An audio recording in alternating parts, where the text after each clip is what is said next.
Sir, ये जो प्रश्न है ये सत्ता पक्ष के सदस्यों से भी जुड़ा है और विपक्ष के सदस्यों से भी, पूरे सदन के सदस्यों से जुड़ा हुआ है। सर, यहां पर माननीय मंत्रीगण अलग अलग प्रश्नों पे, अलग अलग विषयों पे आश्वासन देते हैं, भरोसा दिलाते हैं सदन को और माननीय सदस्य को कि वो इस विषय पर कार्रवाई करेंगे या जो प्रश्न आपके द्वारा उठाया गया उस पर कार्रवाई करेंगे। और बहुत अच्छी बात है कि पार्लियामेंट्री अफेयर्स मिनिस्ट्री ने एक ऑनलाइन एश्योरेंस मॉनिटरिंग सिस्टम बनाया है।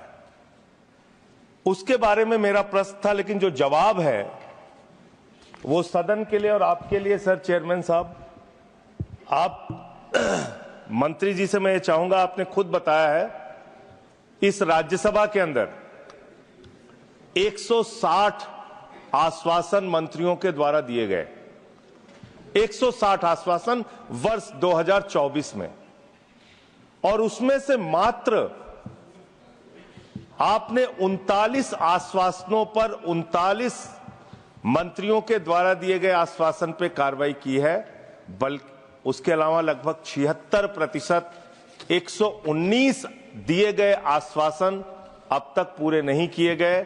तो मैं इसका कारण माननीय मंत्री जी से जानना चाहता हूं। Honourable minister.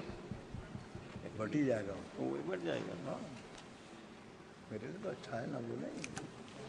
Respected sir, our ministry has launched online assurance monitor system on 9th October 2018 under the guidance of our Honorable Prime Minister Shri Narendra Modi ji.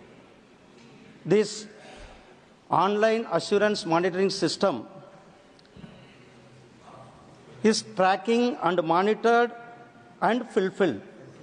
And also, sir, it's enhanceable the accountability, transparency and efficiency. For that, the system, I can tell directly to answer to the Honorable Through me. Sir, through you, sir. Our assurances called out in Rajya Sabha itself 58,153. In total assurance implemented in 57,606. Total assurance are pending 547. So the implementation rate is 99% implementation rate in, and Lok Sabha is, I am talking about the entire period. I am coming to this. I am coming to that. I am coming entire period. Let the honorable and also Lok Minister Sabha is also 99,349 total called assurances. Implemented 98,585. The total initiation of the parliament. That's why I'm total only I'm telling. And 764. The percentage is 99%. Sir, this assurances given by the ministers before the parliament, before this house, August house, the assurance are going to fulfill within 3 months, sir. Some of projects, the assurance, for example, highways, border roads, or sea projects, sir, that projects are taking time, sir, time consumption.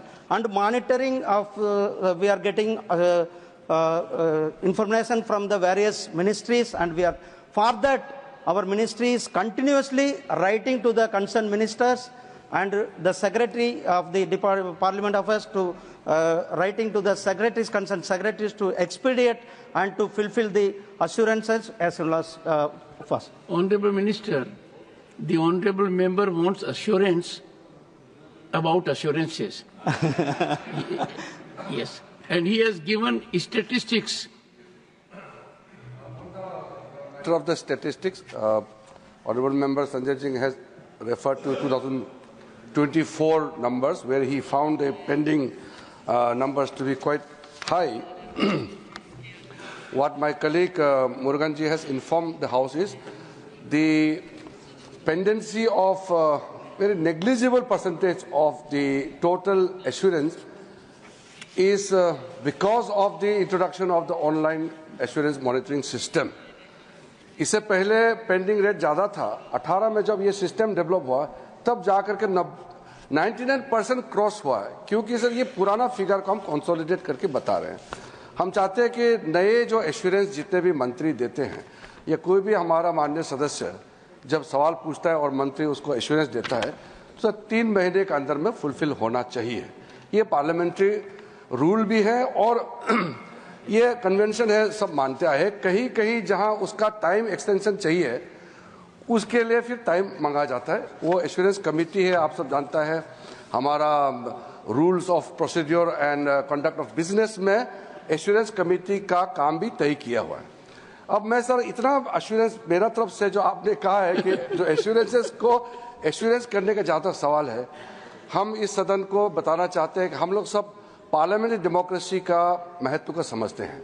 Parliamentary democracy में जब member of parliament कुछ पूछते हैं, सरकार जवाब देता है, तो उसका अत्यंत महत्व इसी में है कि वो फुलफिल होना चाहिए, और अगर फुलफिल नहीं होता है तो फिर ये पार्लियामेंट्री डेमोक्रेसी के ऊपर में कलंक होगा।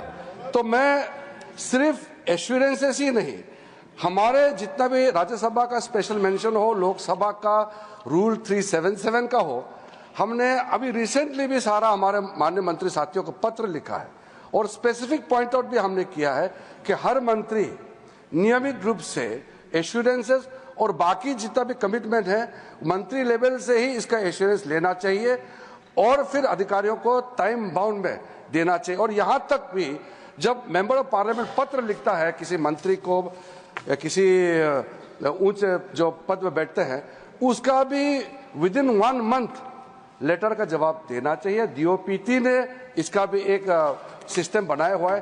तो मैं एश्योर करना, आपने इंटरवेंशन किया इसलिए मैं स्पष्टीकरण करना चाहता हूं कि मेंबर्स का क्वेरी और गवर्नमेंट का एश्योरेंस, सर इसमें कोई ढील नहीं होना चाहिए। हम अपना जिम्मेदारी मानते हैं सर।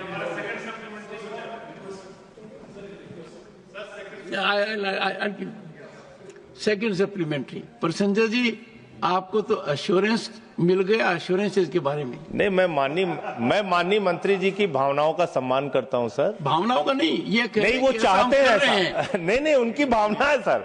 वो ऐसा चाहते हैं कि जो प्रश्न यहाँ सांसदों के द्वारा पूछे जाएं, उस पे जो माननीय मंत्री जी जवाब दें, उसका जल्दी से जल्दी हल निकले, ऐसी इनकी भावना है। इसका मैं सम्मान करता हूं सर। मंत्री जी का जो जवाब है और जो आंकड़े उनके खुद के वेबसाइट पे दिए गए हैं वो विरोधाभासी है मान्यवर। और मान्यवर, ये इसका संज्ञान आपको जरूर लेना चाहिए। इसमें इन्होंने खुद लिखा हुआ है कि टोटल 1324 एश्योरेंसेस ऐसे हैं जो माननीय सदस्यों को दिए गए और उसको पूरा नहीं किया गया। ये इनकी वेबसाइट का आंकड़ा है, मैं खुद अपने घर से नहीं लाया सर, इन्होंने लिखा हुआ है। और यहां ये कह रहे हैं कि 99% सर, बस मेरा सवाल हो जाए। यहां ये आपसे कह रहे हैं सर कि 99% इन्होंने आश्वासन पूरा कर दिया, तो खाली अकेले राज्यसभा का 2024 का आंकड़ा देखिए ना सर, 76% आपने आश्वासन पूरा नहीं किया। तो मैं आपके माध्यम से माननीय मंत्री जी से पूछना चाहता हूं, क्या आप कोई ऐसा मैकेनिज्म बनाने जा रहे हैं जिसमें ये 1324 पेंडिंग एश्योरेंस पूरा करने का और 119 राज्यसभा का एश्योरेंस पूरा करने का कोई समय निर्धारित करेंगे और पूरा करेंगे? जो बताया उसको मैं थोड़ा सा और क्लैरिटी के साथ बताता हूं। ये जो मैंने संख्या दिया है ये दोनों सदन का है, लोकसभा और राज्यसभा का, और राज्यसभा का भी सेपरेटली हमने आपको आंकड़ा दिया है। आप जो वेबसाइट का बात करते हैं, मैं तो पता नहीं आप कौन सा वेबसाइट देख के आया है, लेकिन मैं चेक करूंगा। नहीं, मैं चेक करूंगा ना। अरे नहीं, एक सेकंड सुनिए संजय, बैठिए। माननीय मंत्री जी सिर्फ ये कह रहे हैं कि वो जानना चाहते हैं आपने कौन सी वेबसाइट से देखा है, बस शेयर कर लीजिए।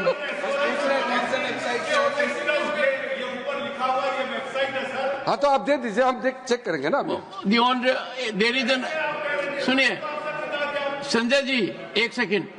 माननीय मंत्री जी ने आपको अभी अभी एश्योरेंस दिया है कि इस बारे में वो देख लेंगे। Thank you. आप वेबसाइट देखा है तो मुझे तो जानकारी होना चाहिए ना कि कौन से वेबसाइट देखा है। हाँ, बस ये तो वो तो टेबल पे लेकर दीजिए, मैं या आपका हाथ में ले लूंगा। सर आपने इंटरवेन किया इसलिए मैं बताना चाहता हूं कि ये बोल रहा है कि 99%, अरे 1947 से लेकर के आज तक का आंकड़ा, उसको अगर हम कंसोलिडेट करके बताते हैं तो उसका आपत्ति क्या है? 24 का तो मैंने बता दिया ना। देखिए सर, ये आंकड़ा आपको दे चुका है सर, दोनों हाउस का सर 1311 आपको बताया गया। आप राज्यसभा का 547 है, लोकसभा का 764 है। अब इसमें मैंने जैसे बताया कि कुछ एश्योरेंस अभी टाइम चल रहा होगा, क्योंकि अभी तो ये तो पहले वाला पार्ट का, ये बजट सेशन का दूसरा पार्ट चल रहा है अब, तो इसलिए सर अभी कंसोलिडेट करके आपको फिर सदन के बाद में, इस सेशन के बाद में फिर बताएंगे। ये तो टाइमली है, लेकिन मैंने एश्योरेंस इसलिए दिया कि हम गंभीरता से लेते हैं पार्लियामेंट्री एश्योरेंस का महत्व को। तो सर आप हम सब समझते हैं, इसको हम लाइटली ले ही नहीं सकते हैं, इसलिए तो पेंडेंसी का हम 99% No, this is very important.